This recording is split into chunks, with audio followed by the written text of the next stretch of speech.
All right. Maybe 17. Call to order the March 2022 Personnel Committee meeting, 6 o'clock. First order of business, pledge allegiance. Pledge Allegiance to the flag of the United States of America and to the republic for which it stands, one nation under God, indivisible, with liberty and justice for all.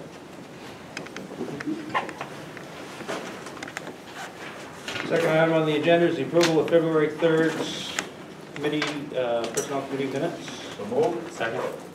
Moved and second. Any questions? All those in favor? Aye. Any opposed? Motion carries. Number 3, resignations. Kelly Locke, paraeducator. And I'm just going to cover the, we do have some on addendum too. I'll just cover those as well.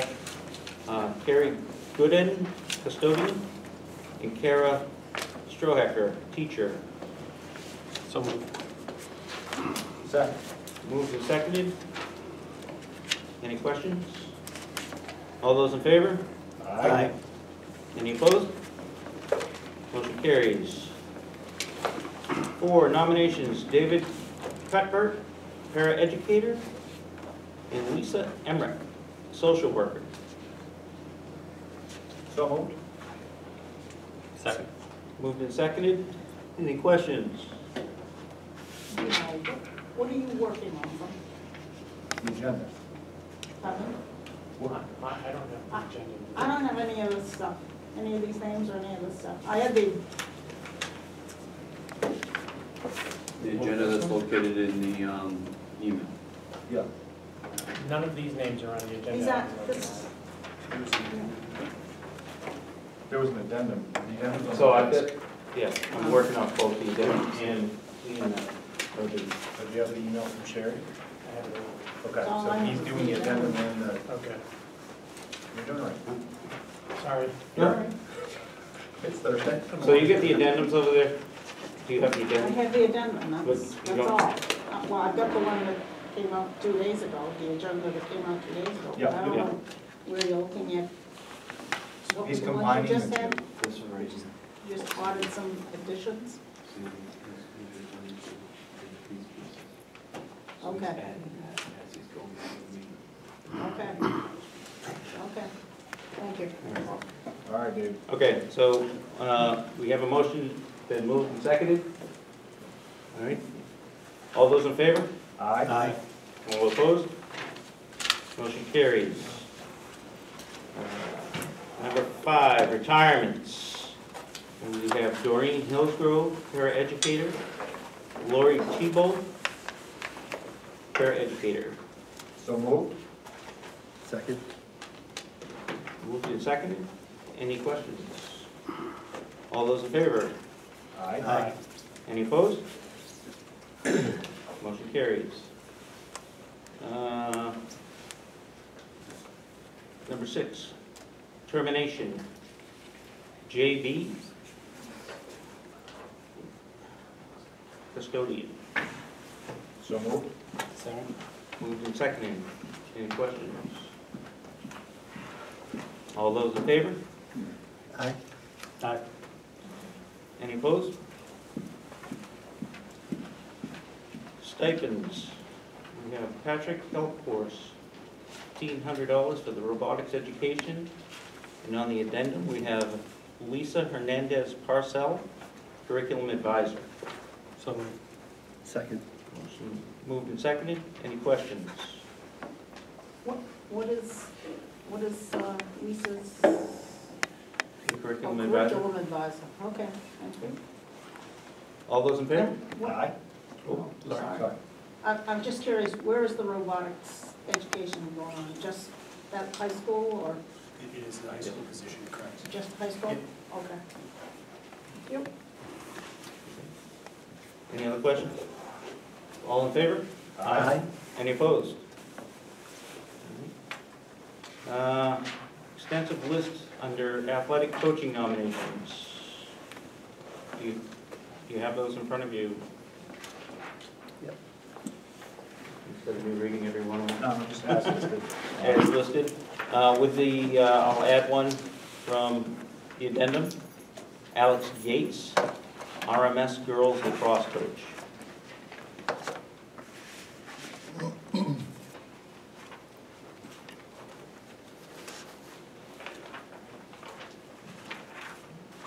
I'll make the motion to accept as listed. Second. Motion made and seconded. Any discussion? Questions? All those in favor? Aye. Aye. Any opposed? Motion carries. Number 9, budget. So, personnel budget, I think the biggest point of conversation is going to be the full-day kindergarten addition, if that basically comes down to the personnel budget. It's going to entail approximately 5 full-time equivalent positions. I know there's a strong proponent for full-day kindergarten, but at the same time, 5 new positions come with that. Mr. Pusey, understanding the roles and responsibilities of the employees we're intending to post and hire for those positions, are they paras, or what would we be looking for? So Linda had given out a sheet, Linda, if you don't mind holding that up, that it's probably in Ryan Brooks, it's the first day that we're here. The top of it, it looks that you see the paras, so paras would be extended 1 hour, right, so 45 minutes, right, again, to get to the end of the day, to be in that classroom. Because if you think about it, paras in the K class for all of the regular instruction during the day, they're probably going to be needed, right, to do the art, the gym, the music, the PE, the technology, the library. So that's the top side of that page, and then at the bottom you have the 5 FTE equivalents. Mr. Bowler had reached out, I think, early this morning, and so I was trying to put together something for him it's a little bit of a puzzle piece, because if you think about it, we have 8 elementary schools. Right now, we have 16 sections of kindergarten classrooms. Next year, we might have 17, because we actually have a classroom right now due to low enrollments at K level during the pandemic. We didn't fill that classroom, but we project right now with some of the early enrollments that we may have 17, so adding back a section. So 17 sections of kindergarten classes, and we have 5 specials. The way a special works is each day, Monday might be technology, Tuesdays PE, and we have shared staff across our district right now. So if Ms. Hebert has a PE teacher, she has her 2 of the days, maybe 3 of the days, they are at Chamberlain. One of the things that is funky with some of our smaller schools is we have teachers that drive between schools in the schedule. Their drive time is instructional time. So 315 minutes of instructional time is what a teacher gets each day at the elementary level, with a 30-minute lunch and a 45-minute unencumbered prep during the day. So to put all of that into context, these 5 positions just don't sit idle in one school. They would be shared, and Ms. Hebert we were talking about it earlier today because she's very good at schedules. It's going to be a puzzle piece. It's put one puzzle piece here and move that puzzle piece over there. So the current Unified Arts or Specials schedule will have to be totally amended, right, if we choose to go in that route, because we would be sharing more people in those places, essentially. Because, as I mentioned, the PE teacher that she has can't teach more because she can only teach 315 minutes per day. If we gave her another 45 minutes, she'd be over her contractual hours.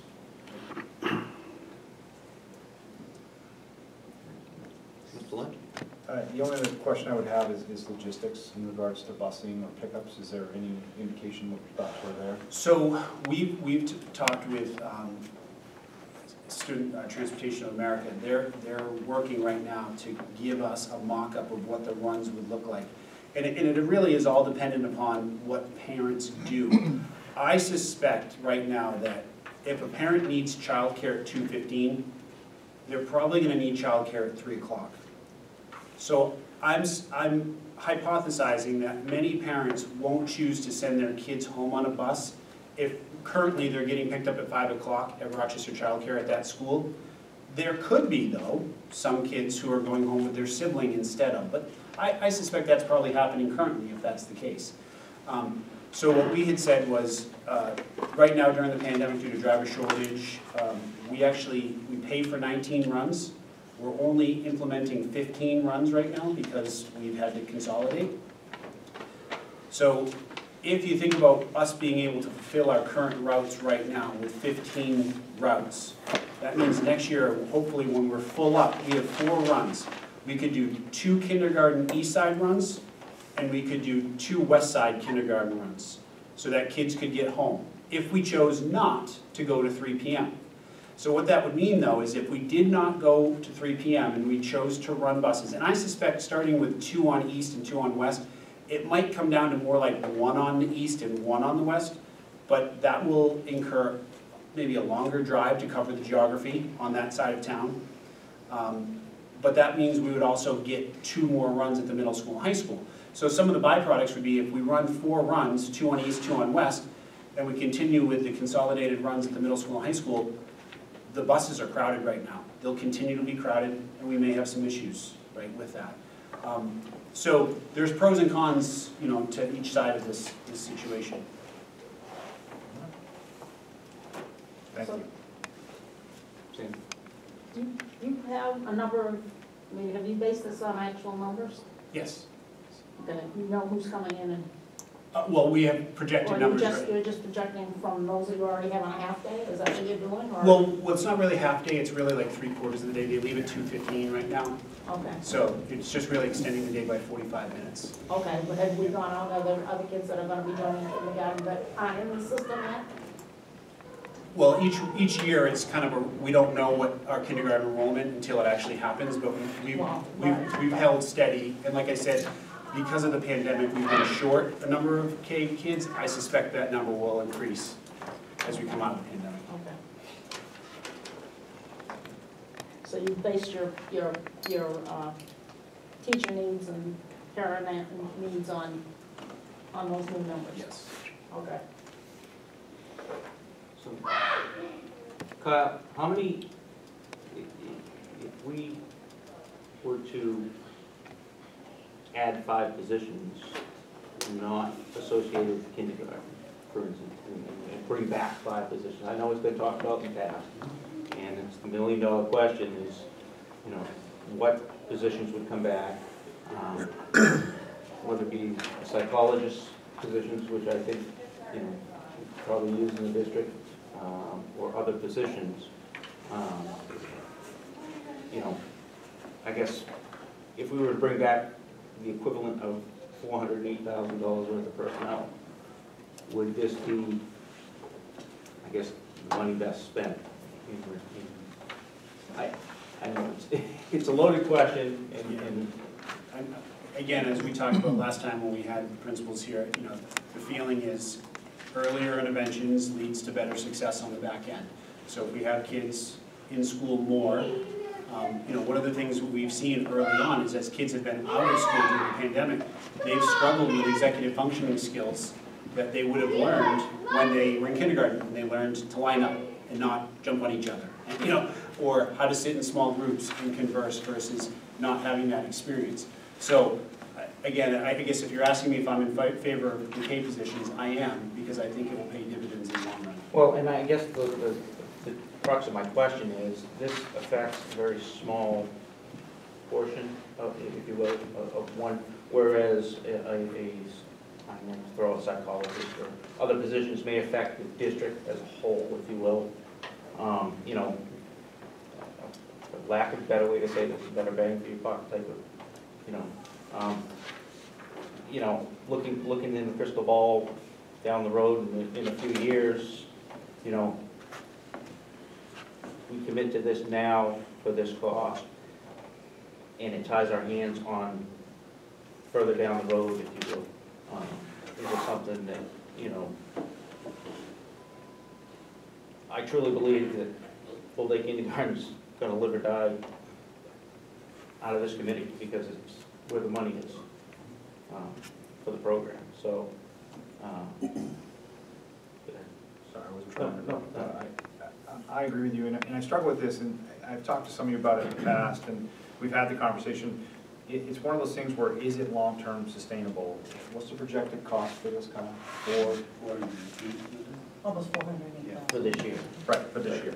And when we get to a budget like we had last year, not like this year, it's a pretty big thing to look at. So I just want to be cognizant that I want this program to be successful. But I couldn't agree with you more. It's very vulnerable, dictated by how the dollar falls. Correct. And that's, you know, it's not that I don't think there's a need, want, or desire for the program. I just think that if we're gonna commit to, you know, $400,000+,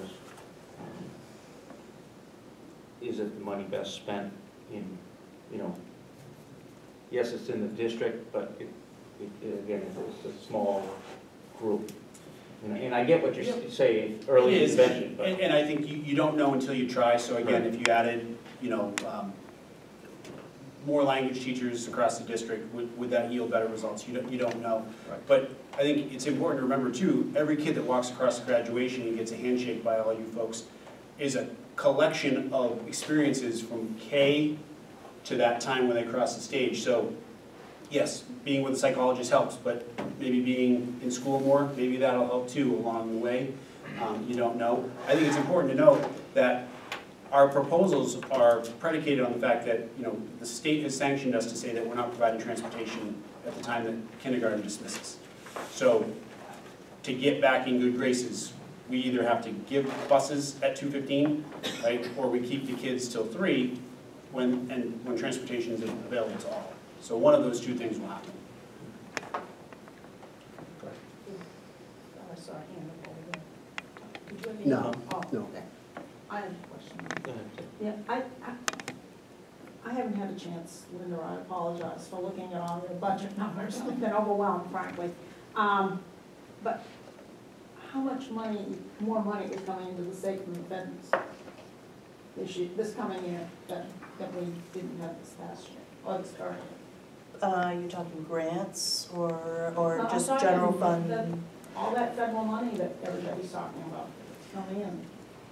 We do have 2 grants. One ends this September and one ends next September. So we still have another year and a half on another grant that's close to $11 million. But we're gonna use a lot of it for a potential new school. I think our adequacy aid is stable. So, you know, in trying not to utilize our capital reserve funds to balance the budget, right now, that's all stable right now, but who knows what happens a year from now.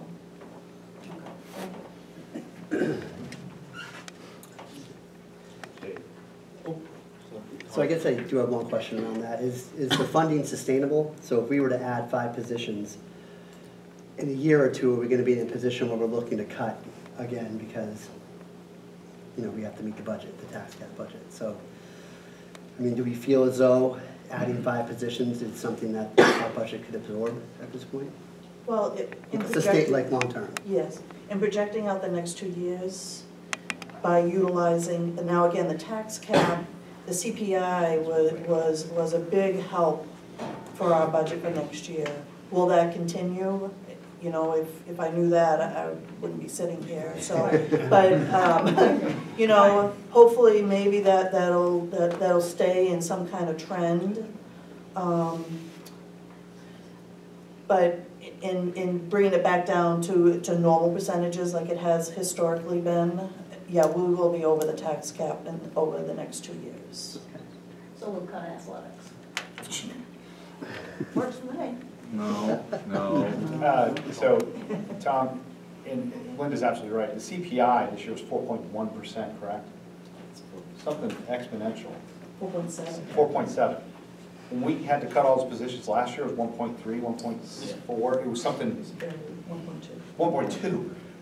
Traditionally, it's never above 2. 1.9, we're happy as can be, right? So a number that exponentially, we have to be prepared for the other side of this. Well, that's what I mean. That's what my 100% concern agree. is. Yeah. So, you know, I'm not in support of the full-day kindergarten, and I do understand, you know, Kyle's point about we'll have to end up providing the transportation of that. I just think we have higher needs in our school district in regards to the mental health piece. If we're hearing that loud and clear, more than I've heard a need for the full-day kindergarten, so. Mr. Downs? So my question is, so let's say we do all-day kindergarten for 2 years, and we realize now we gotta cut. Where are we cutting? What areas would be cut first? Not athletics. Please not What do you know? athletics. Well, that's why I'm just curious. What areas normally would we be looking at? Traditionally, what's presented through central office is what positions, because if you think about our budget, it's 85%-ish of personnel, right?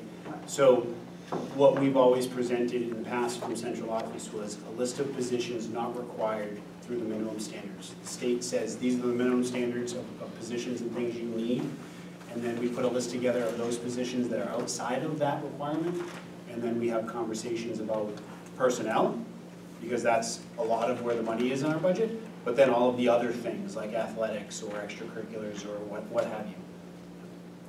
Oh, that stuff's very important to have in the schools, especially like athletics. That's what this budget season is for. So when we get the budget book from Linda, this is what we do. We comb through each of those and we can make our own assessments. Those committees make recommendations to the full board says yes or no. That's where that stuff happens. So this is what your practice would be in those situations. So if Mrs. Keynes went to special services and said, hey, I don't think we should be funding sports, they would have that discussion, they'd make a recommendation to the full board would adopt the budget or not.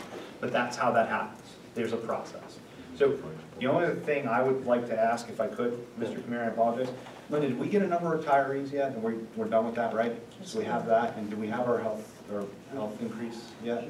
We won't know that until the end of the month. Oh, end of the month, sorry. I had March in my book. Thank you. So, Kyle, it's been a number of years since my son went to kindergarten, so, when a parent signs up their child for kindergarten, are they offered full day? Is it still? We don't have, in the past, some districts had always had, like, there's a half-day option, a full day. Yeah. It's the standard option, so it's the morning to, right now, 2:15 is what, and that's been since, I believe, the building projects in the early 90s when all of the elementary schools had an addition put on for kindergarten, and that schedule became the schedule. Okay, So there is no half-day, excuse me. okay, so, Yeah. all right, so we've done away with. Yep. All right, so, again, back with my kids were in kindergarten, it was full day, it was lottery actually. So I think it's important for people who are newer, Sandy and Don and Shane. So the administration recommended that we carry the costs for kindergarten in the budget, correct? That's how it's proposed. So if you do not want it included, this is where you'd make a recommendation to remove it, right? We'd have to vote it out and see if we carry it forward or not. So just so you're aware, if you decide that's not what you want to do, you can make a motion, see if it's seconded, and move forward from there. Okay, so this is the committee you would do that practice in before we recommend it to the full board for approval. Mr. Kamari. Oh, who's calling? So when we go back to the number of runs we have, I know you're talking about crowded buses.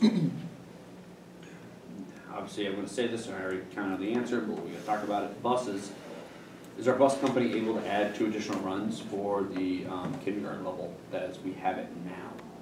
So you're saying instead of 19 runs, we would have 21. 21? I'm looking at the cost of 21 runs would be less than maybe $409,000. A run's about what, $53,000, Linda? 55,000. 55,000 per run, sorry. That's $110,000. I got a dump truck, I'll do that. So, and I think what we would be up against is what we all know right now They with staffing. gain staff at the Right, half, I get. right. All right. So one run is approximately $55,000, and you're talking, and minimum we'd have to add is 2 minimum? At least 2, probably, yeah. Or It would 4, probably be, and we- yeah, right. Well, I that's said what I say, at a yeah. minimum, it would be 2 runs. At least 2, yeah. So it's $220,000 to drive a bus versus giving instructional time, right? You're picking one or the other. Yeah, big instruction versus buses. Mr. Downs? Have we looked into other districts our size that have all-day kindergarten, like Dover or Portsmouth? And have they had it long-term without having to cut? Because it's just, at the committee, I voted for it, because I do feel it's important for kindergarten to have those specials. but I just don't wanna see in 2 years that now we gotta keep that, now we're gonna cut areas that I think are very important, like the extracurricular activities. So I'm just curious if we've looked into, if does Dover have all-day kindergarten or Portsmouth, they're about our size, are they able to continue with this without having to cut important parts in the budget? I know those communities do have all day. I couldn't speak to what they've cut. Obviously, they make decisions just like our Yeah. board would make decisions based on what they feel is important at the time. Is that something maybe you could reach out to and just ask them where they've been able to sustain with the all-day kindergarten, have you had to cut some of the extracurricular stuff or some other items to continue with the all-day? Is that something we can look into? I mean, I can ask them, but I mean, I think I know the answer. Every district makes cuts. Yeah. Dover I- is projected no. to lose 21.5 positions this year. I Because there were understand, we millions gotta, over the tax cap. we gotta make cuts, but I'm just saying, are we making cuts because of the all-day kindergarten? That's what I wanna know. Well, it's gonna be dictated by what the budget says, right? So we have to understand that you're gonna go into this at 408, right? Next year it's gonna be a little bit more money, so we gotta pay more in salaries, like those things add up. So it really comes down to best practices. It's been a discussion around the board for a long time, and I think it's the right time to try it, but we have to be very forward in saying that it's very vulnerable too, because it's an expensive act, so. So, my question, Linda, in the 2022 budget proposed salaries, is that 407,000 reflected in our budget book? Not the 22, the 23. 23, so the new line, the last line, shows the increase. Okay, all right, so that 17 million Yep. in teacher salaries. Basically, those two top lines. Yep. The second line would be for the paras, the Yep, additional so dollars. 17, 918. So that 408 is already reflected in the proposal. Correct, it's already in your budget. Yes. Dave?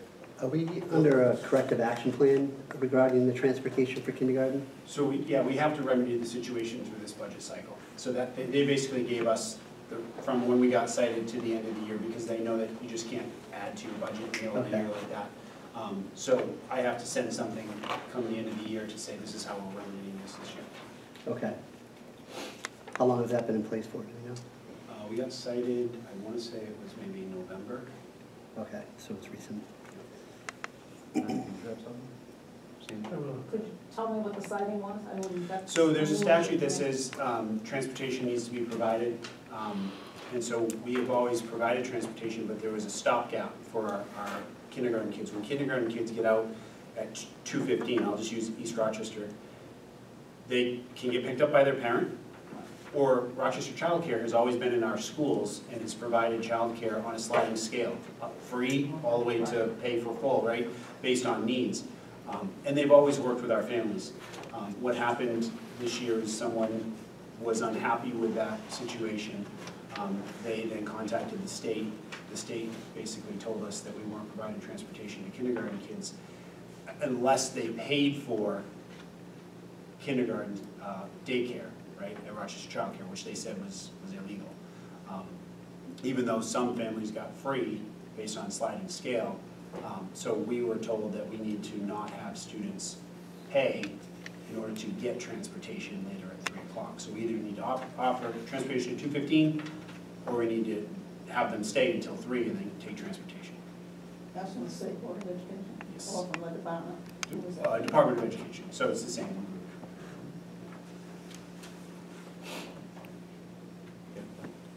Just more of a comment. From the discussion, I'm hearing people talk about, what is next year gonna look like, what is 2 years gonna look like, 3 years down the road.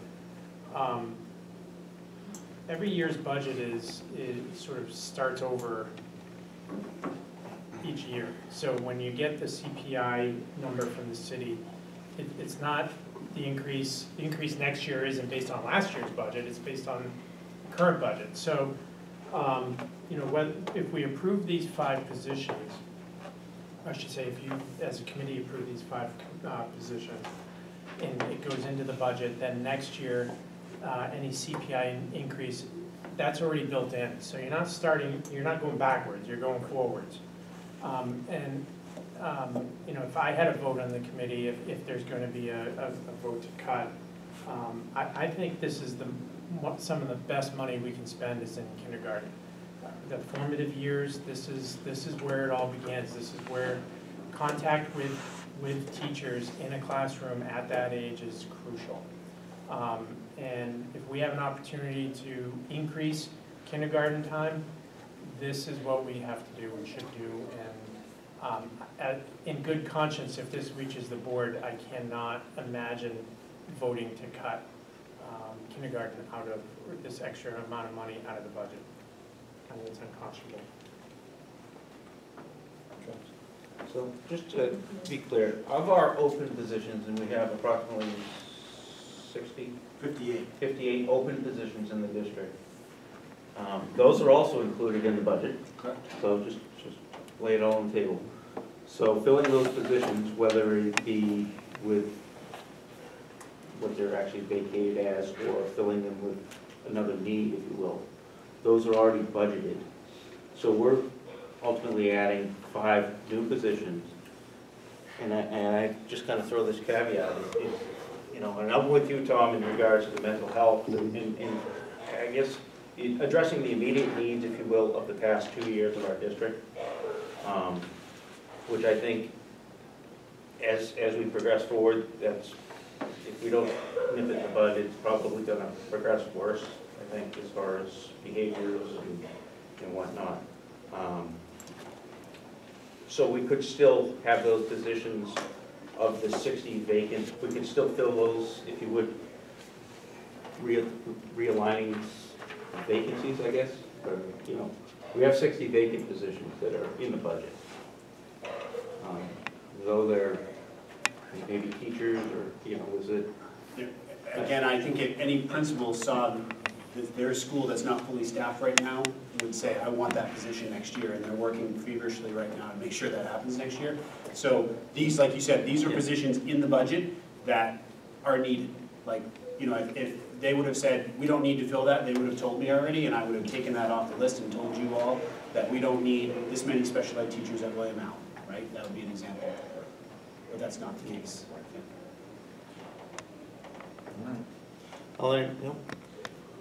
Of all the vacant positions, are any of them teacher positions?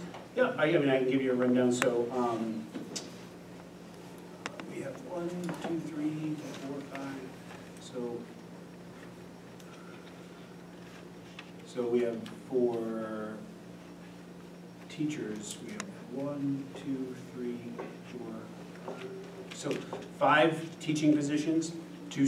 Again, remember, these are all under the same collective bargaining agreement. That's why they're under the teacher contract. Then there's 2 psychologists, right? And then 2 speech pathologists, technology integrator, and then add 1 more teacher on that, special education teacher. So I guess my concern would be we're adding 5 positions. Are we going to be able to fill these positions? I would hope so. Again, you know, as we move out of the pandemic, I'm hoping that we get back to a more normal hiring flow everywhere. Because again, anywhere you go right now, you go into a restaurant, help wanted, you know. So I'm hoping that, again, right now we have our retired and resignation positions posted. So obviously these are still posted from last year. So we're working right now to try to bring in new blood, which normally the hiring cycle, like in a school, really starts, if you think about it, April break. A lot of people start before April break saying, I want to go to a new position, or I'm moving, or, you know, I want to change a career. So it's really a hot time, March and April, where hopefully we have a good number of people in May and June coming before the board for nominations for next year. Yeah, I guess I'll throw the unpopular question out. Does it have to be all or nothing? Do we have to invest all of this in 5 positions for kindergarten? Or can we get away with doing 3 positions kindergarten and maybe 2 mental health counselors, social workers, whatever the case may be? So that was some of what Mr. Bollier kind of asked me to look at is, and we have to just remember there's a lot of contractual needs right now. So a teacher can only teach 315 minutes a day, right? So in order to add 17 sections of specials, right? That's in one day, 17 sections, right? Times 5 days, right, over 180 days, right? That's why the number of people, 5 people, is there. Because it's gonna be taking our current positions that travel. So again, I'm just making it up. So if someone has to travel from Ghana to East Rochester, that's probably at least 12 to 15 minutes. But that counts as instructional time. It always has, and that's part of the agreement. So if I can consolidate that person and leave her or him at Ghana, I've gained 15 minutes from that person, and when I add in, I'm really adding in a little less there because I'm able to capitalize on what we currently have. Yeah. So that's why Lynn and I were doing a bunch of math before this, you know, just broad strokes. It really should be 9 people, about 8 or 9 people to do what we're saying we're doing, but we're gonna shift things around, use our people a little more effectively with less transitions to see that we can get those 17 sections in. I'll just have to spend time wrapping my head around it, just because I try to keep things as simple as possible. Therefore, when I think about this, we're adding a quarter of a day, with the potential of maybe adding more students, right? Because some people may go from paying for kindergarten to going full day. You know, I just think we'd be remiss as a board to not hear the public cries for the mental health needs of our students and not take that into consideration when we're making this decision about the extra money that we have in our budget. I get it, I do understand the need and the costs associated with coming into compliance with DOE, but I just think, you know, kind of piggyback what you had said, we just spent 2 years and our students have lost a tremendous amount in that 2-year period, and it has had a dramatic impact on their mental health. And I think just something to consider, you know, and that, for that reason alone, I struggle to support the full day kindergarten. Shane, do you have something? Yeah, can you finish going over the open positions? Sure. So that obviously we have a lunch person at Chamberlain, NC Loud, Gonick Middle School and High School, right? So it's 4 positions? Yep. 5. 5. Yeah. So 1, 2, 3, 4. So we have 5 regular ed paras, and then we have 32 special education paras, 2 custodians, an LNA and a speech assistant, and then the teachers I mentioned earlier. Can I add to that question? Are we out of compliance with our IEPs at all? We're working hard to make sure we're in compliance. I mean, and Ms. Reinhardt, if she were here, she may evaluate at the end that, like in past years, we may have to offer compensatory services if necessary. That's something that we, you know, any district that fails to comply would offer that to a family. So, but they're working hard to do that. So, Mr. O'Connor, I agree with you wholeheartedly. We've seen some pretty damaged situations, and you and I have had this conversation because of the way our boys interacted and how their successes and failures during this process, right? So, we have 2 psychologists on the list, right? We can't get them. So, here's my pitch back to you. I think they're there. I think what we should probably do is ask the superintendent to find out what school districts who have psychologists, what they would need to come here. So when we market for them, if we need to budget more money for those roles or whatever, we can do that. That's how I would say, we've been trying. Our numbers are obviously not working, and there's a deficit for it. You see it at the state level. Is that fair to say? Oh, absolutely. So I agree with you that we have to. I think that we've been making the efforts, but because we haven't been able to fill the roles, it seems like we're not paying attention to it. I don't think that's fair. Yeah. You know what I mean? But I think we gotta get to the root of that right there, is why are we not retaining staff? And I know pandemic is part of it, I will give part of that, but I don't think that's all of it. And I just would be interested to find out, is it pay? Yeah. You know, is it And I think we're gonna cover that in part of the agenda, but I think specifically for psychologists, I think this committee could ask the superintendent to talk to other school districts who have psychologists and see what we're missing. Is it a pay thing? Is there something we're not doing? How do we market it differently to get people in those roles? So I think that would be the ask, if you could, Mr. Pusey, if that's possible. Just if the school district has a psychologist, what is their benchmark versus what we're marketing? Maybe we need to cover that deficit. And I just want to make sure that we're all on the same page, that our psychologists are part of our teachers' agreement, and we work very hard to follow our teachers' agreement, and we work very well with our union, and I want to continue to do so. And they've been very willing to work with us on trying to be more proactive. For instance, they allowed us to offer for speech pathologists the ability to do 10 contracted days, like over days with are non-work days, to make sure reports are getting done, and they would be paid their per diem rate. So they've done things for that in the past, and we have that as a goal with psychologists as well. It's like anything. You saw that right now the state has kind of sold over the mental health center. They can't staff that. There is, I mean, nationwide, a shortage in mental health clinicians. So it's not a short, 2 years is not going to make up for 2 years of trauma. When someone sustains trauma, it is a lifetime Absolutely. of sustained attack on that trauma. So it's you know, I would be remiss to say, doing something in 1 or 2 years and thinking we're going to help kids or families get out of the traumatic experience from the pandemic is a little short-sighted. No, and that's not what I'm saying. Yeah. No, I'm not saying that. Okay. I'm saying it's a long approach. That's not what we're saying. I'm gonna say, very clear of trauma and what that Yeah. is to people, so. And I think it's good you bring that up, because it's something we have to be cognizant of. We've heard it, and I think that it's there, and Yeah. we're kind of contractually stuck, but we've got to figure it out. No, and it's a valid point that, I mean, we are in a workforce crisis across the board, nurses, mental health, everything. But It's also important to note though, like even though we didn't hire those people that are in our budget, we're using contracted services to provide those services that we know. So I'm making up, you asked about, you know, are we getting the offerings for someone in an IP, but my IP said that I need to meet with a psychologist.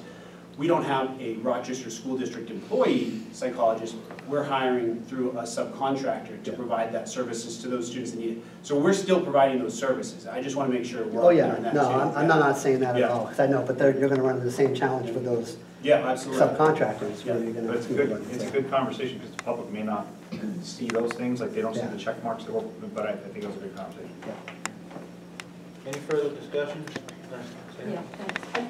You gave me a list last night of all the vacancies. Did I see an administrator on that list? So Chamberlain, we had a mid-year resignation, and so we reassigned someone at central office that is a principal, certified principal in that role. But we have it posted, right now as we're gonna hire that position for next year. Okay. So that's the one administrator. Okay, okay.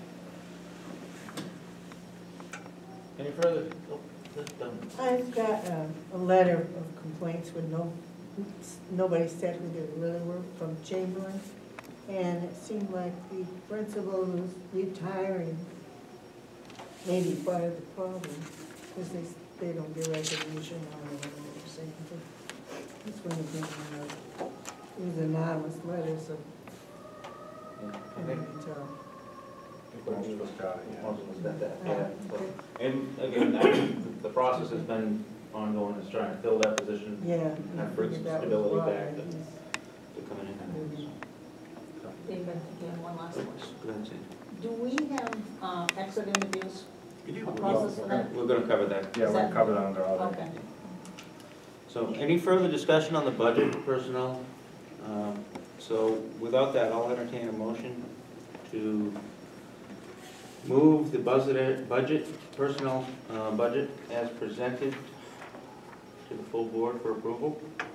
So moved. Second. Moved and seconded. Any further discussion on the issue? Is All this- those in is this- favor? Oh, This is sorry. including the five That positions? that includes the five, just for clarity, that does include, as Linda had stated, that those 5 positions for full-day kindergarten are already included in the 23 proposed budget. So, without further discussion, all those in favor? Aye. Aye. All those opposed? Nay. 2 opposed? 3 in favor? 3-2. Thank you. All right. 5-year plan. Do we have anything? Oh, do we want to, we had a budget, our workshop last month, as far as anyone bring any Have other questions about that? We suggestions? Just waiting for the. We had reflected on some of the recent past presentations that had happened. So if you remember, I think it was two months ago, Mr. Toddy had presented to us at Personnel about his need or his desire to fill a need in his grounds department by adding a position. And when we did our 5-year activities last month and everyone did the workshop, I failed to remind folks that was one of the items that had been asked for at the previous meeting. So, you know, I think Mr. Toddy's here, he could help refresh people's memories if you'd want, but I'd be in favor of you considering adding another grounds position to the maintenance department to help fill needs. Okay, so, you wanna speak? No.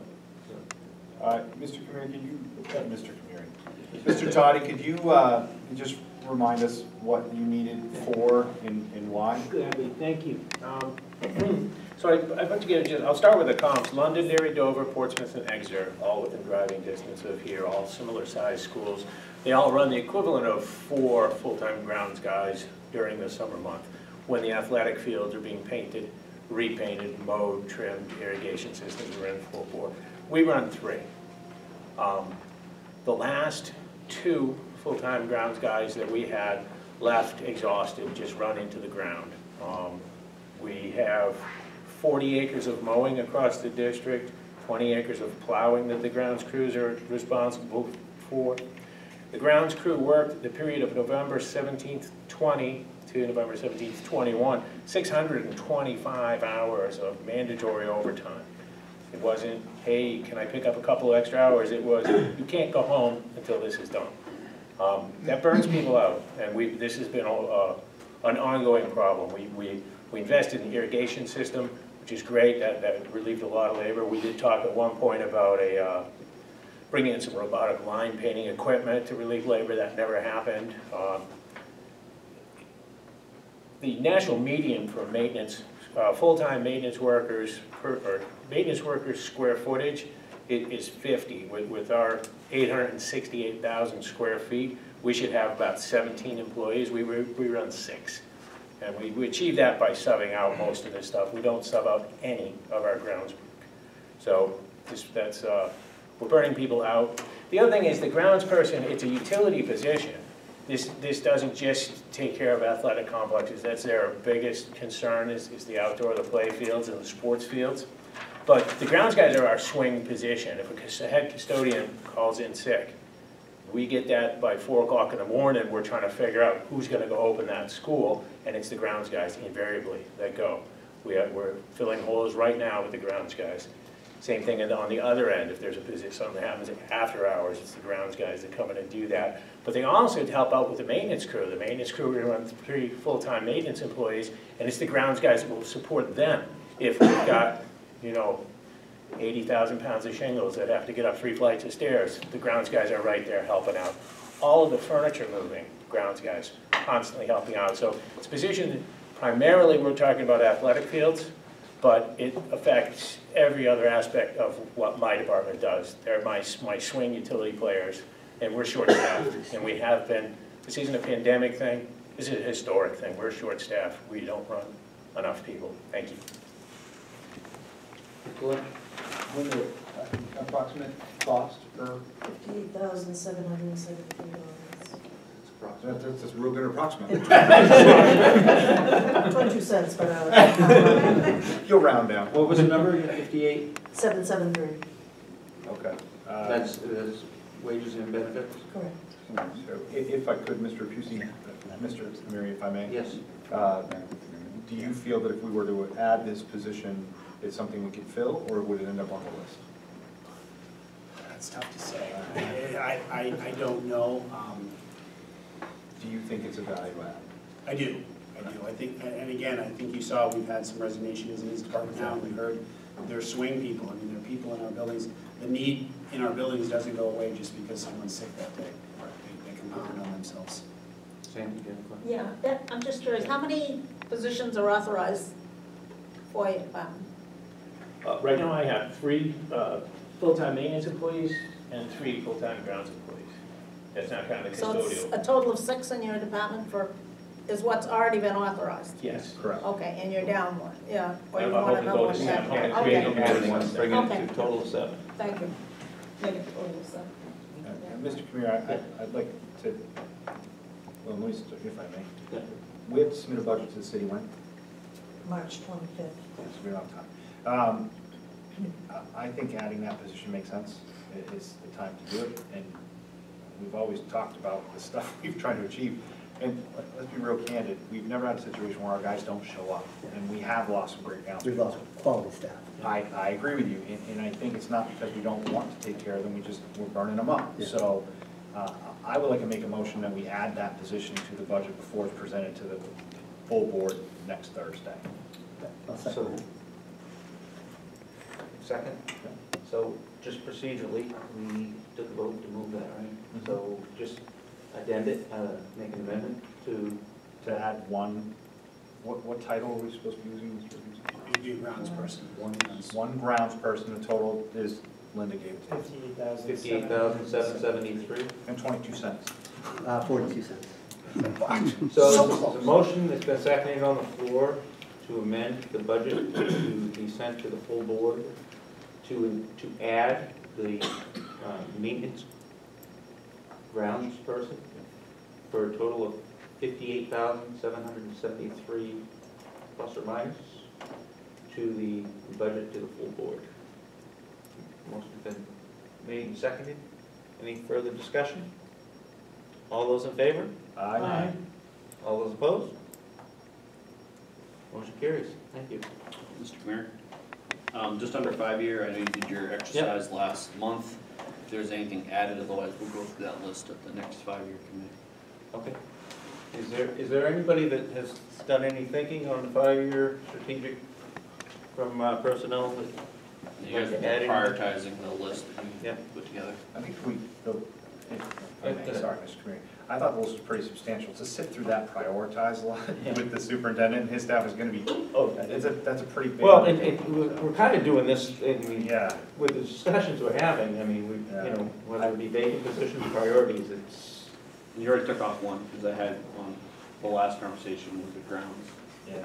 So, check. The only thing that I thought of, if I may, was specific to multifaceted, like dual purpose people.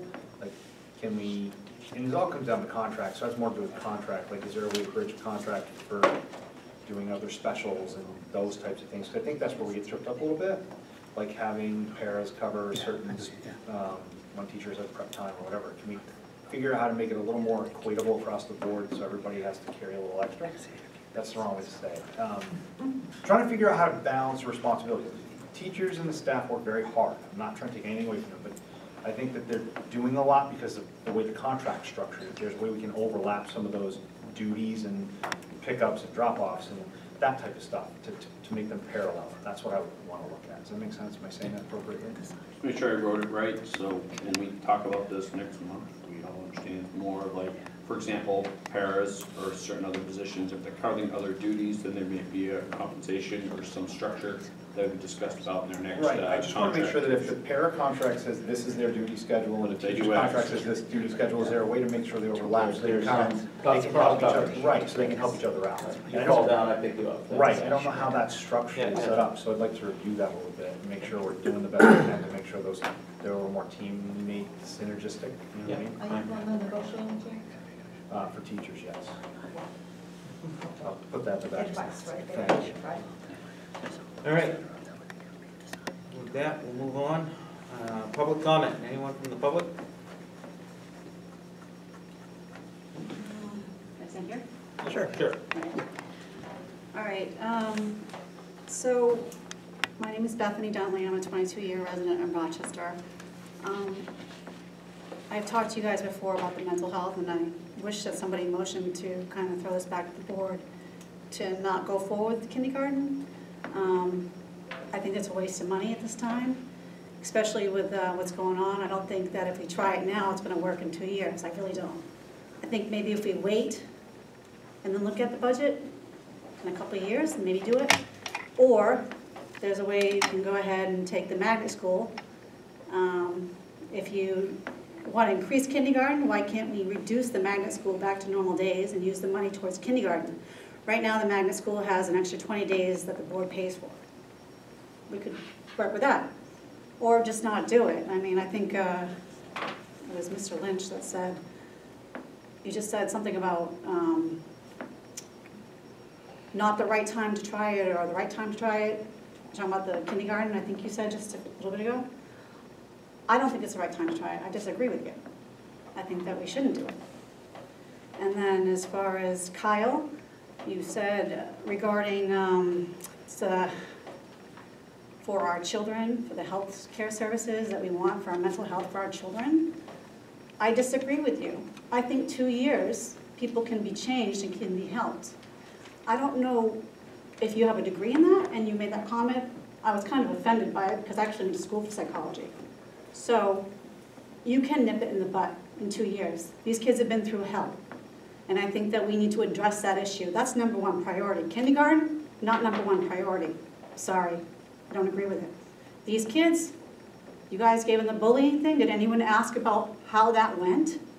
I had kids say that it was kind of like not really informative. I mean, the person that gave it talked about how much she got paid from the school district or how much she got paid more to speak at this school versus another school.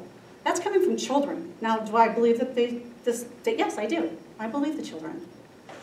I think that when we came to you and said the mental health is the first priority, we should address that right away. The bullying, addressing that. People that are causing problems at school, no one's addressing this issue. There are girls bullying other girls, there are boys bullying girls. Nothing's happening. Also, the students came before us at the board and they said, gym equipment, they wanted to replace it. Did anyone go forward with anything for the students? The parents asked for mental health, the students asked for gym equipment, updated. Did anyone go to the town and do any suggestions from local community? I mean, I understand the pandemic, which I don't even believe is really a pandemic anymore, I'm sorry. This is done and over with. We need to address the issue at hand, and that is our children. This costs the taxpayer money, everything that we're doing. It's not fair to put more costs on the taxpayer that pays, like I think I've said this before. I pay over $10,000 for my piece of property in taxes on one piece. The other one is $5,000. That is ridiculous. And what do I have? I don't have sidewalks. I don't have anything around here. Did anyone follow up with the students regarding the bullying issue? Did anybody at the school find out how they felt about it? Did you guys do surveys? Did you do anything like that? I don't know. That would be a good question. Why are we going to use some of that $11 million grant money for a new school? I think you said that was something I just wrote down. Is the grant money for that? I mean, why are we building a new school? Why are we spending more money during this time? Why can't we get everything together, take care of what we have, and then think about later on building a new school, doing all-day kindergarten, the expenses on job materials? I don't know if anyone's building out there. I know I am. 3 times more. I mean, a piece of plywood used to be $25. Now it's like $50, $60, $70. I mean, how much do you think this is going to cost? Did you budget all that for the cost of the increase of everything that's gone up? Oil, gas? I mean, it's not going away. I just think it's the wrong time. I think that as a finance committee, you guys should actually think about all that costs. Mrs. Duntley, just keep your on par. This is personnel. We're dealing with personnel. Finance. This is personnel. This isn't Oh, this finance. is not finance. No, this isn't finance. You're talking Personnel. about- That's why I'm saying. We're not talking about building and the new school and all that in this committee. So you're not talking about budgeting? We're talking about the personnel portion of the budget. Budgeting, okay. Okay, so, Personnel part. all right, Just keep you on par. okay. And another thing, why are the PARs all leaving? Why are they leaving? I got an anonymous letter too. I think all of us got one. They're not happy. There's so many openings. Are we talking to the teachers and the parents? PARs, are we going to say it? Are we doing that? Why are they leaving? Why are they unhappy? Has anyone found out that? And it's not just everywhere. There's no work everywhere. You're right. Nobody wants to work. It's not that the people aren't there. They don't want to work. They want to be treated with respect. They want a job that they actually enjoy. Thank you. Thank you. Any other public comment? Seeing that, we'll move on to other. Do you mind if we bring up Mr. Roy first? That's fine. Mr. Roy Oh, to, me? Okay. we'll bring up Mr. Roy to discuss. I got confused here. Are we on personnel or are we on 5-year? We're on, No, no, we're on personnel. We Personnel. did a So 5-year. what do we do with that 5-year plan that we were Five. talking about? We covered it, we were just going over some last minute things. You asked if there's anything We're else. done with that? Yes. Yeah. Okay. So now we brought in, Mrs. Keeney's requested to have Mr. Roy discuss the deputy principal position at the high school. Okay. Yeah, I mean, I think I can give you a little history on it. It's not an added position. Probably 3 years before I started, which was 9 years ago, so we're talking probably 12 years ago, there were 4 assistant principals and a principal at the high school. Before I got there, they'd cut one of those assistant principals. So when I got there were 3 assistant principals and a principal. I was there for 3 years as assistant principal, was promoted to principal, and Mike Hopkins said, "What are you gonna do? Because we haven't kept a principal for longer than 3 years since 1999. So I said, "Are you gonna let me think out of the box?" So he said, "Absolutely." So I said, "I would love to create a deputy principal position that would help me with the operations of the high school." It wasn't an added position. We took one of the assistant principals, one of the remaining 3 assistant principals, and renamed it a deputy principal. So we still have, in essence, a principal and then 3, now 2 assistants and a deputy, but we never added anything. But we restructured our job descriptions, paid the deputy a little bit more. We added a dean of students that was more of a teacher by the minute that many of you helped us pass, that helped offset some of the discipline responsibilities with the deputy principal so that she was able to do operations. So right now, What does that mean, Justin, operations? so like if we're a cruise ship, I'm steering the cruise ship and the deputy principals are making sure the cruise ship can run. So it's all like, it's facilities, it's our front office staff, so they're more of the operational piece of it and I'm more of the educational leader. Okay, Does that make sense? Yeah. okay. So, and it's worked really well for 6 years now. It's worked. So it's working well, so we want to continue that. I brought up the job description too. I'll just pass it through if you want to see that. Yeah, thank you. So, Mr. Roy, how do you divide the assistants up? What are their opportunities, I guess? I mean, responsibilities? So our assistant principals focus on discipline, they focus on teacher observations and evaluations, and then we all have different things in our wheelhouse. So Jason oversees our Raider Pathways program, Mr. Bushway. Ms. Kutsanis oversees testing, she oversees our MTSS program. But in addition to that, they oversee our science department. Mr. Bushway oversees English and Raider Path. Our deputy principal oversees social studies and math. So we're doing teacher evaluations and discipline, and then everything else that comes our way as an administrator. Yeah. Thank you. This question is from Mr. Juicy. Justin, thank you for sharing your information. Do you feel that the dean of students is a position we should be looking at or not? Is some Deputy principal? No, dean of students. We don't currently have a dean of students, correct? Or what No, was deputy. Joanne's role? Joanne was the music director, and she got, again, 90 minutes every day to do some basic fills. Okay. So if you remember too, we restructured kind of responsibilities. So like right now, Mr. Roy and Ms. Kutsanis kind of do the 11th grade kind of pathways to get kids career ready, where Ms. Callahan and Mr. Bushway do 9-10 to get those career inventories, work with the middle school, get them ready, hand them off to Mr. Roy and Ms. Kutsanis. So we created a system like that. So. Understanding the disciplinary constraints and time it takes, is that something we should review?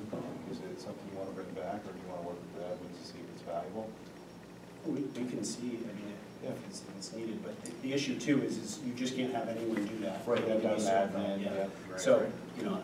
Again, I also think too, it's tough sometimes, but we can talk about it because you want to make sure they're doing exactly what they want, and when they're not really part of the admin team as fully as a normal administrator, they're outside of that, so it's a little difficult. Dean of students, Can you explain what the Dean of Students did in the school for you, like what they took care of, what they took off your plate?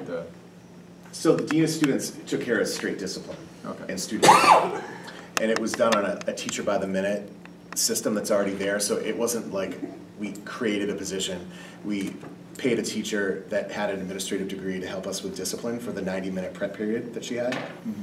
So for an extra period in the day, we gained someone that helped us with discipline. I think every school needs one of those, to be honest. And that's where we're at now. I think every school needs somebody that can handle the discipline, because discipline's out of control. Ken? Thank you. Mr. Roy, tell me about the cops in the schools. The cops. Yeah, because I keep reading articles and saying Well, we that have it's one- not working out the way it should any more than the DARE program worked out the way it should have. But Well, we have a school resource officer, just Officer Jackson, who works very, very well with us, and we only bring him in when we need him. So if there's like illegal drugs, or if there was an assault, we'll bring him in, but he's there as more of a resource for students. Students will often go see him with questions. He does a really good job. I'm sure he does. I just can't understand what they do, that's all. I don't, you know, this getting to know your local cop is not a philosophy that I think ever, it didn't sell with DARE 25 years ago, and it ain't selling now with me, so. Yeah. I just, I don't see the value in it. I think we could spend our money more wisely. So currently your deputy principal position is vacant? No. Or, No, she's resigned, so we have to fill it for next year. okay, So it's open for next year. open for next year, Yeah. okay, so she's still there. Yeah, she's still there, and she's awesome. Okay. Can I ask a couple of questions? Sure. If you had to guess, this is actually for more or less your assistant principals and maybe the deputy principal too, but what % of time is spent on discipline versus some of the other day-to-day operations? I could ballpark that, but in a couple weeks, my assistant principals will be here to talk to the board and answer your questions about discipline. I would say in the fall, we were inundated with discipline. We've gotten the school under control. So it's like, you know, you sort of have to, you take in the new group and you let them know what our expectations are. So the fall is always a little rougher. Right now, we're in good shape, but you know, we're spending a lot of time on behavior management. What % of, maybe I can ask the same question about, instead of discipline, about teacher evaluation. So, I mean, I think one of the most, as a teacher myself, one of the most beneficial roles of an assistant principal is having that person come in and observe and offer input and suggestions and how to be a better teacher.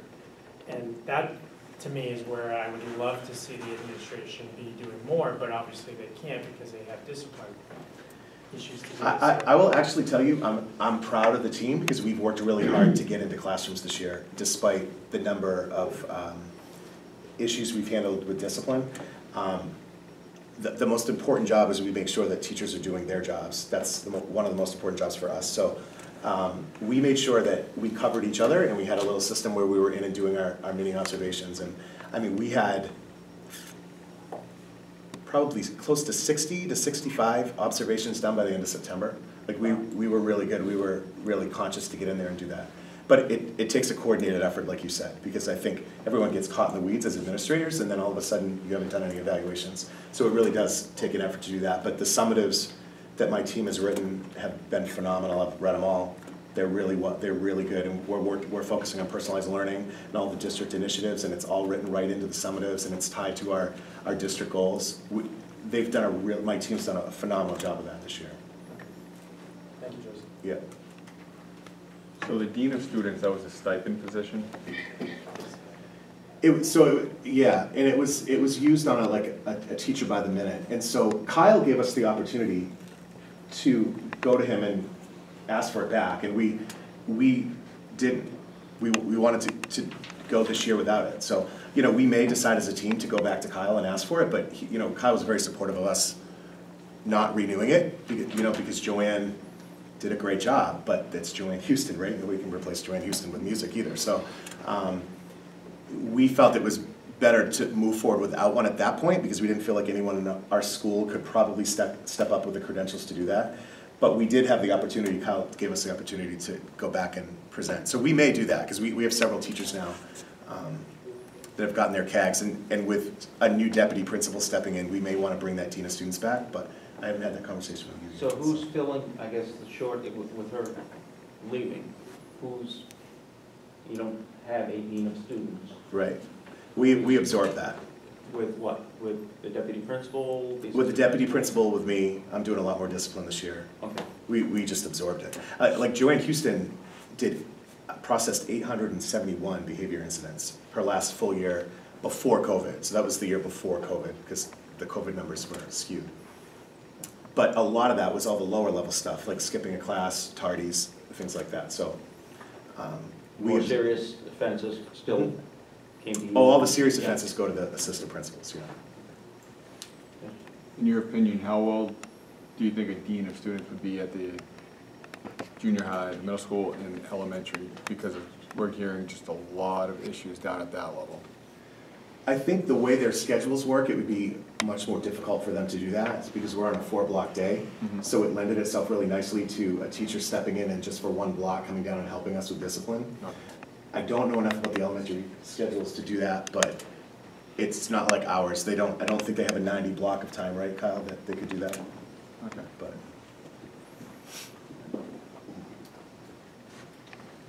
Any other questions, Mr. Roy? Thank you for taking the time to come. okay, I thank you. appreciate it. All right, exit interviews. So there's been questions been posed, Kyle. Do we offer and have exit interviews with the employees that resign, or? We offer those, yes.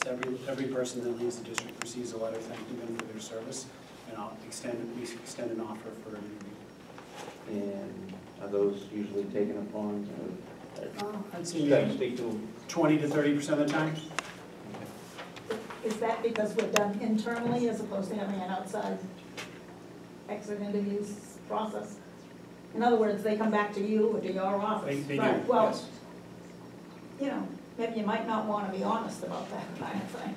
If you're internal, then, and that's why you see, I mean, I think your wife probably recognizes that went with Douglas. They have an external system that when the employee leaves, they send it to somebody else. A third party was not involved in that went with Douglas. So I just.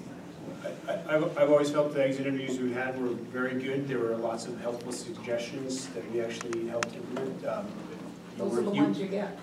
Well, you weren't here when this happened. We restructured CIC and we had turnover because we had young techs coming out of college, getting their first job, and then they were leaving to go to higher paying jobs with their credentials that they had. But they really talked about the need for professional development in our CIC department and how they could grow and sustain people and maybe keep people on. And we're seeing that pay some dividends now. We're fully hired and things are going well in that domain. So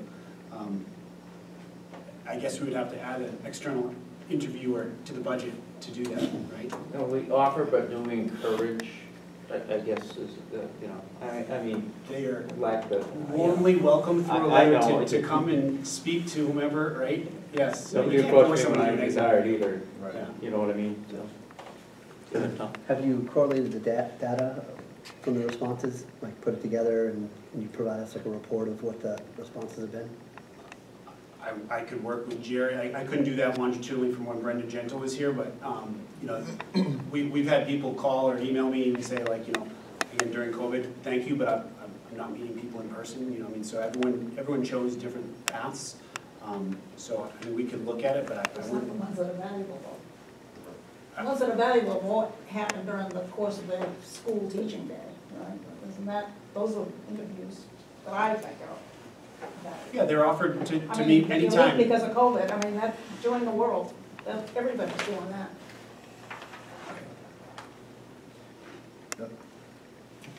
So I reached out to 2 people that recently resigned, and then the email that we all received, the person that recently resigned, never offered an exit interview. The one that sent us all the email didn't even get acknowledged by the admin in the school. So exit interviews aren't being offered. Something's missing, something's falling through the cracks. Well, I guess it's important to note that a resignation is not final. Like, you see resignations on this right now, they're not final until they go to the board. You accept their resignation, and then after that, we process letters through HR. So I can work with Mr. Gregoire to see if all of those have gone out, but that has been our standing practice. It's just, we need to find out why we're losing so many people. 58 employees, there's a reason, and it's not a change of culture or how you said it last time. There's reasons why people are leaving, and we need to know why. Whether we go outside, like Sandy just said, and the third party, but we need to know why people are leaving. I think it's important to make, they're not obligated to do it. So we can pursue as much as we want. We can't make them do anything. And if they left on bad terms, if I left on bad terms, I'd be a lot more likely to go to the next interview than if I left on good terms, right? So No, because you gotta worry about the review for the next job you're asking. no, we already have it. That's exactly So why. There's retaliation, and that's why they don't do it. that's speculative, first of all. That's speculative. You keep that's. I don't agree with that at all. It's Well, you don't have to agree with it, Paul, but it's true. Well, It is not true. You can't prove yeah, that. well, to be fair, both sides are speculative. Like, to say Correct. that the reason why they So what I don't think is important, if you guys same really thing. want to look at someone doing it on the outside, then bring it to the right committee and see if they want to spend the money. But I think that if the superintendent and the director of HR are saying it's going out after we say this, they may have sent that before they got the letter because we didn't say yes yet, right? Resignations aren't permanent until we say yes. So I understand what you're saying. I just think drawing the conclusion that there's repercussions for it, I don't think that's. Well, with 58 open positions, I think we have the money in the budget to go outside.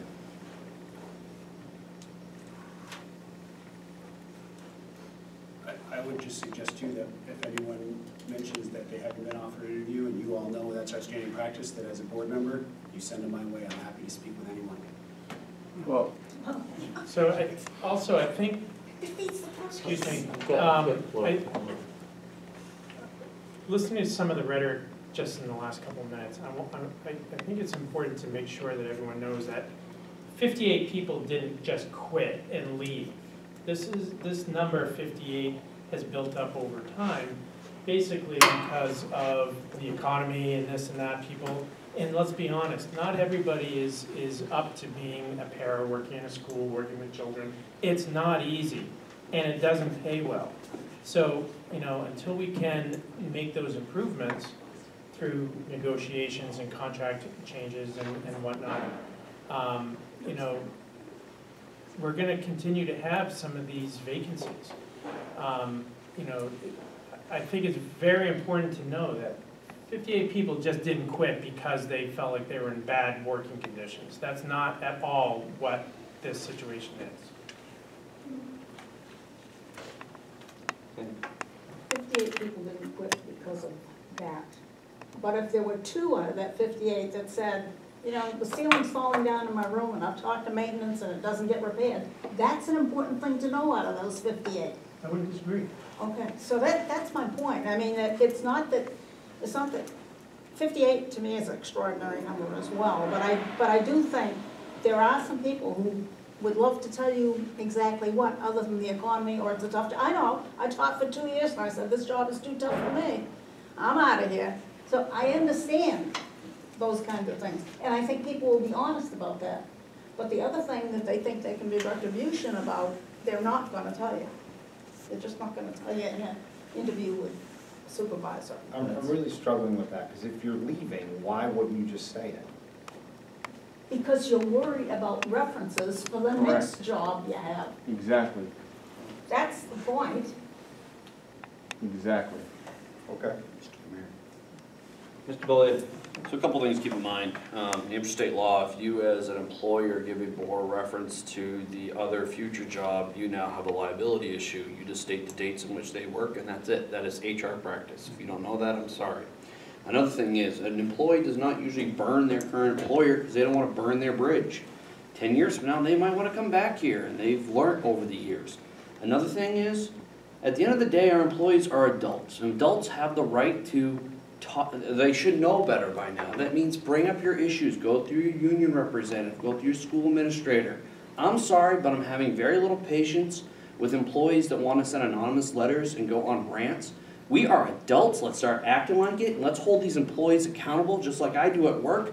I don't take anonymous stuff at work. I take exit interviews every single day. I use it for constructive, but when they walk out the door and blast us, I say, you're an adult here, we pay you a wage. Let's grow up and start working together. So if we're gonna entertain their phone calls, I want an adult calling me, not someone who's from first grade.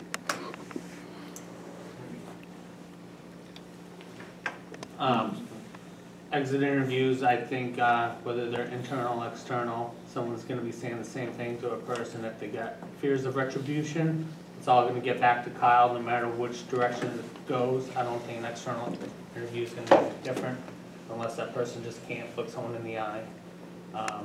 If someone truly has an issue of why they're leaving and their ceiling's falling down in their room, and they're leaving without saying anything, that's kinda on them.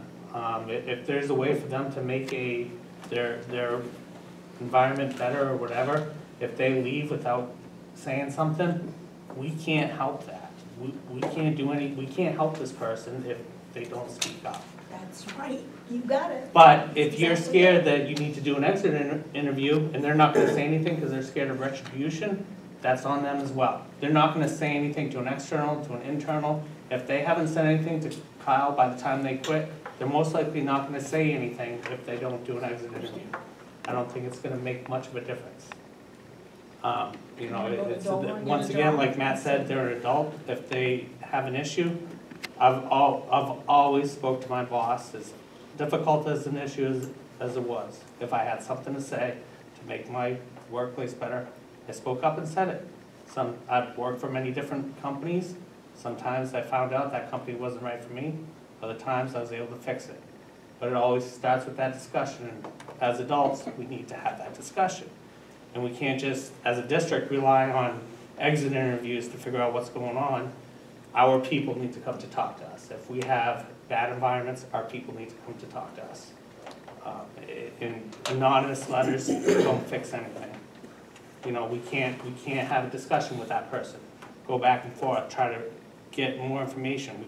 We can't do anything with that. You know, it says, all right, maybe we gotta look more at this area, but there's not a lot to go by.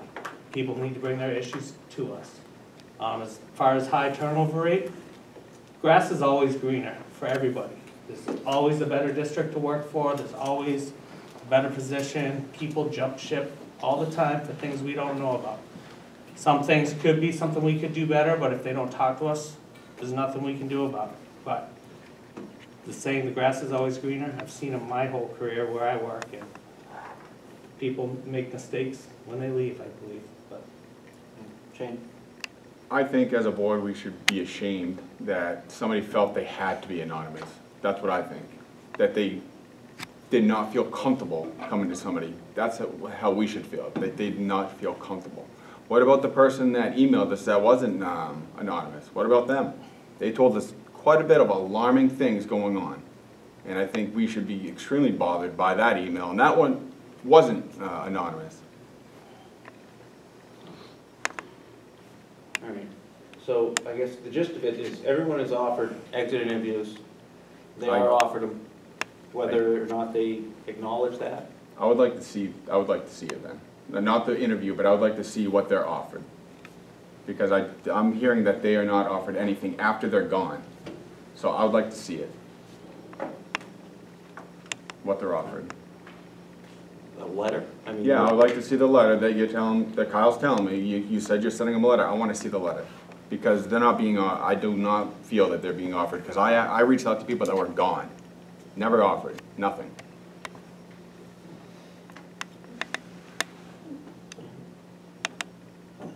Can I just follow the process? So when you say they're not really resigned, does that mean till June, or does that mean till our next board meeting? Full board meeting, because you make a motion to. And so you're gonna tell me that Jerry, you have sent out all of these letters in the last I'll work with Jerry. last 3 months? Jerry we'll put a packet together for you, so again, you'll see basically these letters plus the letters that have gone out. after next board meeting, when you make those recommendations for these resignations, that's when those letters would go out following that. Okay.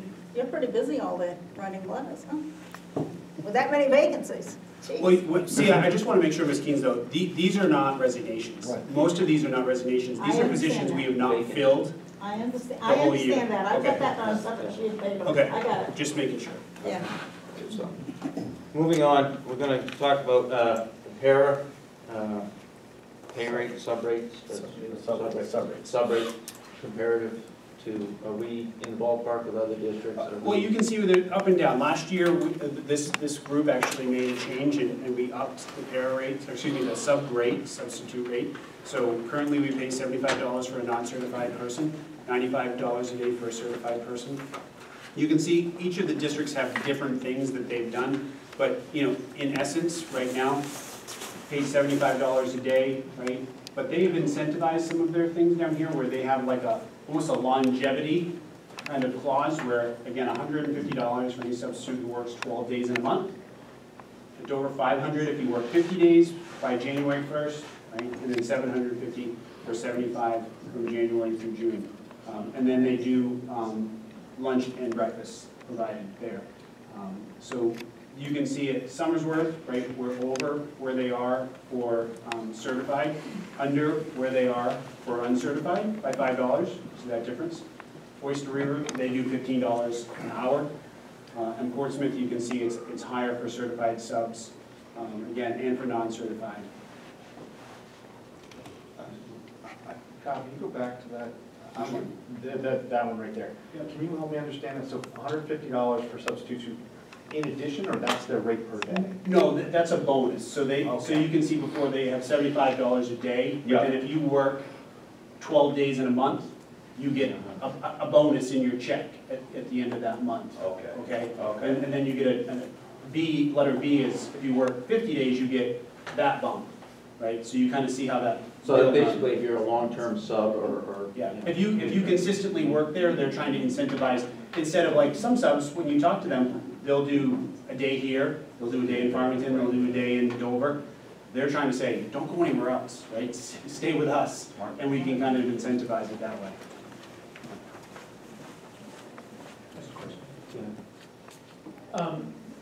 Linda, this might be a question for you, I don't know. If we have a substitute teacher that works, say, every day of the month, there's plenty of places to fill in. Is there any obligation to pay for New Hampshire retirement benefits for them? Because now they're essentially working 100% time. Right. They're still considered part-time. It's not a full-time position. You would have to label it that way first. Yeah. And say it's a part-time position, but they choose to work every day. Okay, thank you. Okay. When a para fills in right now for like a classroom teacher, do they get like an extra stipend or whatever it is? They don't have anything in their contract currently, and I think Mr. Kamiri had asked me at the last committee meeting, so I did a little research. There's only 2 districts in the area, so Dover pays an additional $8 an hour, so if I were a para, and I had to go sub in this science class for an hour, I'd get $8 extra that hour because I subbed, and in Portsmouth, it's $50 per day. So again, you could be at, again, $48 in Dover, $50 in Portsmouth, right, on top of your hourly rate. Okay, so it's Portsmouth's on top of what their hourly rate.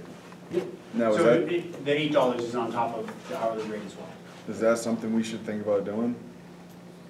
As for our para, is that something we could do now before next year, their contracts? Is that something that could be? We would have to open up negotiations. Yeah, it's in the contract, but it's something you can ask the negotiating team for Paris. But that's not till next year, right?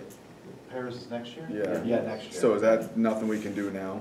No, because we have to write an MOU, right? We have to open up negotiations. I'm just Are you thinking saying that, They wouldn't agree to open up the negotiations if you had a limited agenda? Is that what you're saying? That's not what I'm saying. Oh, what are you saying? That's the just- process in which we have to go down the path. I'm just thinking if we're able to do that, that might entice us to be able to get more paras right now. It might be something to think about. Okay. Do you want to ask the superintendent to see, so, if I may, Yeah. Could you find out from, who you said that Portsmouth and Dover do it? Can you find out how many paras take advantage of that and what their average spend is? Only so if we had to, if we were gonna make an assessment to see if it made sense. To figure out how much the budget. Right, if we're looking at like, hey, we have people who qualified for this, do you have any, and it may be a lot to ask, they may not have it, and if they don't, it's okay. It would be, again, they may track that, they may not. Right, It and comes out of if operating they don't, payroll. that's okay. I'm just curious, it'd be a good, if we're gonna try to gauge this, let's see if they have it. If they don't, that's okay. But you have to have a baseline to set. Right, I'd rather not guess. So if they have something we can use as a matrix, we can start there. I think it's a good thing to know. And if they don't have it, it's okay. But let's ask. Is that fair? I think that, is that okay? Sure. Okay. Is that, Shane, is that? No, yeah, I was just curious if Yeah, there were no, I such think it short makes sense. pairs. Sandy? Well, I just have one question about that. Do you have to go through the teachers before you can get to the paras, because they're all in the same What do you mean? union? Aren't they Two all in bargaining- the same No, union? two different units. Oh, two different unions? Two different units. Oh, okay, Yeah. I was under the impression No. that the paras were the teachers. Two different contracts. Same Oh. union, different. Okay. Yeah, I mean, Same union, different contracts. Because they're all under RFP. they do have different contracts, okay. Yeah. Oh, same union, but different contracts. Yes. Okay. Subcontractors. But can you go directly to the paras then? Does that allow you the opportunity to? Well, I meet We're on the monthly with the same RFT that is, again, represents teachers and Yeah, parents, and I'll I mention that guess- you're talking about it. Right. But I at can see this the point, teachers holding you up saying, well, if you're No, gonna do that for the they don't. paras, you're They're gonna, not. we No. want it for the teachers too. No, So, it'll be part of the contract, so, okay. okay. All right. With that, we'll move on. Got a non-public, Kyle? Personnel? No? All right. Any others? I did, and my brain hurts. I know, it's been a long one, thanks for your patience, hour and a half out of this one. With that, I'll entertain a motion to adjourn. So moved. Second. Moved and seconded, all those in favor? Aye.